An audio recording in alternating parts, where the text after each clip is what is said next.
電腦凳炸穿 OL 下身，呢十幾塊鐵碎、螺絲同膠片都係喺傷者阿雪肚裏面攞出嚟㗎。就喺福建廈門嘅佢係女文員，星期二晚沖完涼坐喺電腦凳度吹頭，唔夠30秒，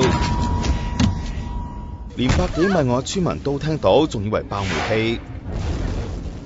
阿雪細佬以為地震，聽到家姐嗌咗幾聲痛，唔使1分鐘就暈咗。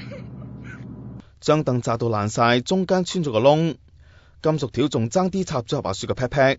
醫生發現碎片好似散彈槍子彈咁，由肛門直入，射穿陰道同直腸，部分仲去到子宮。醫生做咗5個鐘手術，都未攞得晒啲碎片出嚟。24歲嘅阿雪保得住條命，但至少要3個月至好得翻。出事張凳喺內地賣140蚊人仔，1個星期前阿雪嘅朋友送㗎，已經買咗2年，睇唔到係邊間內地生產商。凳底連銅牌都冇塊，靠氣壓嚟升高升低。呢一款凳唔係第一次炸傷人㗎啦，專家話係生產商用咗壓縮空氣，而唔係較內熱嘅氮氣。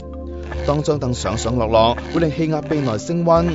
如果氣壓臂嘅金屬用料差，活塞又漏氣嘅話，一坐落去氣壓臂就會谷爆，威力超過200磅。香港消委會話呢3年嚟未收過電腦凳爆炸嘅報告。我哋依家坐緊嘅凳分為氣壓同油壓，油壓凳甚少發生意外。